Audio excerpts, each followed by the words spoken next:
नमस्कार साथियों, let's to study YouTube channel पर आप सभी का बहुत बहुत स्वागत है। हम इस सीरीज में बात करें राजस्थान की जियोग्राफी के बारे में, जिसमें हमने राजस्थान को जो है 4 भौतिक प्रदेशों में डिवाइड किया था। राजस्थान के जो भौतिक प्रदेश है उनको जो 4 प्रदेशों में विभाजित किया गया है। जैसे कि हम देखते हैं पश्चिमी मरुस्थलीय प्रदेश, फिर उसके बाद अरावली आती है, फिर पूर्वी मैदानी प्रदेश आता है और फिर आता है दक्षिणी पूर्वी पठारी प्रदेश। ठीक है, तो हमने जो पीछे की क्लास थी उसमें दक्षिणी पूर्वी पठारी प्रदेश, जिसकी उत्पत्ति, विस्तार, क्षेत्र और उसकी विशेषता और उसका वर्गीकरण, वो सारी बातें हैं उसका डिस्कशन कर लिया है। और अभी जो हम टॉपिक ले रहे हैं वो है पूर्वी मैदानी प्रदेश। ठीक है, इसी मैटर पर आज की हमारी क्लास रहने वाली है। इसकी उत्पत्ति कब हुई, इसका विस्तार, इसकी विशेषता, इसका वर्गीकरण, इसी टॉपिक पर हम बात करने वाले हैं। ठीक है, तो अगर आपने अभी तक हमारे चैनल लेट्स टू स्टडी को सब्सक्राइब नहीं किया तो सब्सक्राइब कर लीजिए और जुड़ जाइए हमारे साथ। तो चलो अध्ययन शुरू करते हैं। ये जो मैदान है पूर्वी मैदानी प्रदेश, सबसे पहले देख लें कि मैदान होता क्या है। ठीक है, जो समुद्र तल है, ये हमारे पास समुद्र तल है, उससे 300 मीटर ऊंचाई का जो पार्ट होता है ना, वो क्या होता है, मैदान में शामिल होता है। और मैदान जो है स्थलीय उचावच होती है और उचावच का निर्धारण जो है समुद्र तल से किया जाता है। और अपना जो समुद्र तल है वो है चेन्नई, यानी कि भारत में जो चेन्नई पॉइंट है उसको आधार मानकर जो समुद्र तल से जो उचावच का निर्धारण किया जाता है। और वही जो उचावच पॉइंट है चेन्नई वाला, वही अपने राजस्थान में अपनाया जाता है। ठीक है, और जो मैदान होते हैं ना, वो द्वितीय क्रम की संरचना होती है। ये द्वितीय क्रम की संरचना कैसे होती है कि सबसे पहले तो निर्माण क्रिया में समुद्र आती है। समुद्र के ऊपर 300 मीटर की ऊंचाई पर जो प्रदेश होता है, स्थल भाग होता है, वो आता है मैदान में। ठीक है, तो मैदान क्या होती है, द्वितीय क्रम की संरचना होती है। ठीक है, आपको इतना क्लियर हो गया। अब हम आगे देखते हैं कि जो मैदान है उनका निर्माण होता किस प्रकार से। ठीक है, हमने ये तो देख लिया कि समुद्र से 300 मीटर की जो ऊंचाई आती है वो मैदान में आती है। अभी इसका निर्माण कैसे होता है, जैसे कि हमारी ये पृथ्वी है। ठीक है, पृथ्वी पर जितने भी प्राकृतिक जल संसाधन हैं, जैसे कि महासागर, सागर, खाड़ी, नदियां, झीलें, तालाब, ठीक है, ये जितने भी क्या है प्राकृतिक जल संसाधन है, इनमें क्या है, नदियां जो है एकमात्र ऐसा प्राकृतिक जल संसाधन होती है जो क्या है, जल को बहा कर लाती है। ठीक है, बाकी महासागर, सागर, इनमें क्या जल जाता है, लेकिन नदियां क्या होती है, वो क्या पहाड़ों से, इन सारे क्षेत्रों से क्या जल बहा कर अपने साथ लाती है। तो इन्हीं जब नदियाँ अपने साथ जल बहा कर लाती है तो क्या होता है, मैदान का निर्माण होता है। तो मैदान निर्माण की प्रक्रिया को हम समझ लेते हैं। जैसे कि ये पहाड़ हो गए, ठीक है, इनसे क्या नदियाँ निकल कर आ रही है। अब जब नदियाँ बह रही है तो पहाड़ों से जब पानी के जो टकराव के कारण जो पहाड़ है उनमें टूट फूट होती है, छोटे छोटे जो उन पहाड़ों के टूटने से, और फिर रास्तों में उबड़ खाबड़ रास्तों से वो भिड़ने के बाद छोटे छोटे कणों में टूट जाते हैं, जिसे क्या कहते हैं, अवसाद कहते हैं। तो नदियां जो अपने बहाव क्षेत्र में बहुत सारे अवसाद लेकर आती है, जिनको जो है जलोढ़ कहते हैं। ठीक है, इन अवसादों के जमाव से जो नदियां जो होती है अपने साथ जो मिट्टी लेके आती है, अवसाद लेकर आती है, जो जलोढ़ लेके आती है, उनके निक्षेपण से, उनके जमाव से क्या होता है, मैदानों का निर्माण होता है। ठीक है, तो ये थी मैदान निर्माण की प्रक्रिया, आपको क्लियर होगी। अब हम देख लेते हैं कि जो भारत का जो भौतिक प्रदेश है, अब जो अपना जो पूर्वी मैदानी प्रदेश है वो जो है किस क्षेत्र का पार्ट है। ठीक है, जैसे कि हाड़ौती का पठार हमने देखा था, मालवा का पठार है, उसका उत्तरी भाग है। तो उसी प्रकार से जो हाड़ौती का जो ये पूर्वी मैदानी प्रदेश है वो भारत के किस भौतिक प्रदेश में शामिल होता है। तो हम देखते हैं कि उत्तर में हिमालय पर्वत भारत में, और दक्षिण में क्या है, प्रायद्वीपीय पठार, और इसके बीच में है मध्य का विशाल मैदान।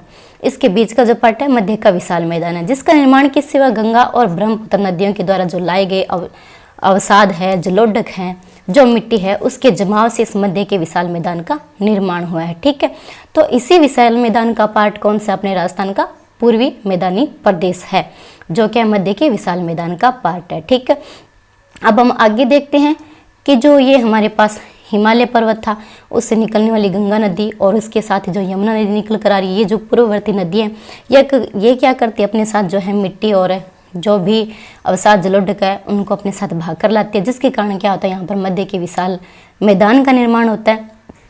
तब जो अपने जो पूर्वी मैदानी प्रदेश है उसकी राजस्थान में लोकेशन कहाँ पर है, तो हम देखते हैं कि यहाँ पर जो ये पश्चिमी मरुस्थलीय प्रदेश आ गया, और ये जो बीच में अरावली आ गई, और यहाँ पर हमने सबसे पहले देखा था दक्षिणी पूर्वी पठारी प्रदेश।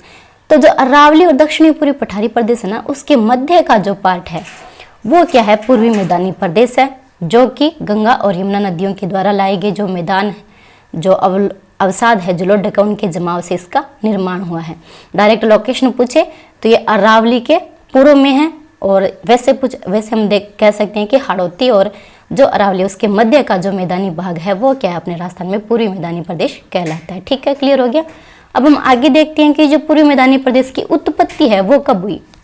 यहाँ तक तो हमने देखा कि मैदान कौन से क्षेत्र में शामिल होते हैं, किस प्रकार होते हैं और इसका निर्माण कैसे हुआ है, और ये जो अपना पूरी मैदानी प्रदेश है वो किसका भाग है। ठीक है, अब हम देख लेते हैं इसकी उत्पत्ति हुई कब थी, ये इंपॉर्टेंट है। जैसे हमने हाड़ौती के पठार में देखा था उसकी उत्पत्ति कब हुई थी, इसी प्रकार से जो पूरी मैदानी प्रदेश है ना उसकी उत्पत्ति हुई थी चतुर्थक महाकल्प या फिर नूतक महाकल्प या फिर नियोजोइक एरा। ठीक है, चतुर्थक, नूतन और नियोजोइक एरा ये तीनों ही एक ही नाम है।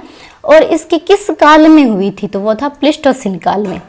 चतुर्थक महाकल्प, नूतन महाकल्प, नियोजोइक एरा, इसके प्लीस्टोसिन काल में क्या हुआ, गंगा और यमुना द्वारा लाए गए जो जलोढ़ थे उसके निक्षेपण से यानी कि जमाव से जो है ये पूर्वी मैदानी प्रदेश की उत्पत्ति हुई। ठीक है, ये क्लियर हो गया आपको। अब हम आगे देखते हैं कि जो पूर्वी मैदानी प्रदेश है उसके विस्तार और विशेषताएं क्या है। इसका उत्पन्न काल जो है वो चतुर्थक महाकल्प था। ठीक है, और एक बात ये याद रखना, जो थार का मरुस्थल है ना उसके बाद जो सबसे नवीन जो राजस्थान का भौगोलिक प्रदेश है वो यही है पूर्वी मैदानी प्रदेश। ठीक है, अब हम देखते हैं कि पूर्वी मैदानी प्रदेश का विस्तार जो है कहाँ से कहाँ तक है, इसकी कुछ विशेषताएं हैं वो कौन से। देखो, ये सबसे बड़ी बात ये क्या, मध्य का जो विशाल मैदान है गंगा और यमुना के द्वारा जो बनाया गया मैदानी प्रदेश है उसका क्या है, ये पूर्वी पार्ट है, ये अपने राजस्थान का पूर्वी मैदानी प्रदेश है। ठीक है, और इसका जो क्षेत्रफल है ना वो क्षेत्रफल है इसका 23.46%। ठीक है, क्षेत्रफल की दृष्टि से राजस्थान का जो है दूसरा जो है सबसे बड़ा भौतिक प्रदेश है। अब पहला कौन सा है इसके बारे में भी हम चर्चा करेंगे। तो अब हम देखते हैं कि इसमें जो जनसंख्या है वो 40% है, लगभग 40% जनसंख्या जो इसमें निवास करती है। और जनघनत्व की दृष्टि से राजस्थान का सबसे बड़ा जो भौतिक प्रदेश है वो कौन सा है, यही है पूर्वी मैदानी प्रदेश। और हमने पिछली क्लास में देखा था कि जो जनघनत्व की दृष्टि से राजस्थान का जो दूसरा भौतिक प्रदेश है वो है हाड़ौती का पठार, और इसका सबसे पहला जो भौतिक प्रदेश है जनघनत्व की दृष्टि से वो है अपना पूर्वी मैदानी प्रदेश, जिसमें लगभग 40% जनसंख्या निवास करती है। और इसमें 10 जिले शामिल होते हैं जिनमें कि जयपुर, भरतपुर, दौसा, अलवर, ये क्या है जनघनत्व की दृष्टि से बहुत ही समृद्ध क्षेत्र हैं, जिले हैं अपने राजस्थान में। ठीक है, अब हम आगे देखते हैं पूर्वी मैदानी प्रदेश की विशेषता। इसकी विशेषता के बारे में भी एग्जाम में प्रश्न पूछ ली जाती है कि कौन सी विशेषता है, निम्न में से कौन सी नहीं है, इस प्रकार से। तो सबसे बड़ी विशेषता इसकी क्या है, जलोढ़ मृदा। ठीक है, नदियां जो गंगा यमुना का मैदान है, गंगा यमुना नदियों के द्वारा जो मैदान बनाया जाता है उसमें जो उनके बहाव क्षेत्र में जो अवसादक आते हैं जिन्हें हम जलोढ़ कहते हैं, उनके निक्षेपण से, उनके जमाव से जो मैदान बनता है वो पूर्वी मैदानी प्रदेश में उसी पार्ट में शामिल होता है पूर्वी मैदानी प्रदेश भी। तो इसमें जो मिट्टी आती है ना वो जलोढ़ मृदा आती है। ठीक है, कौन सी मिट्टी होती है, जलोढ़ मृदा।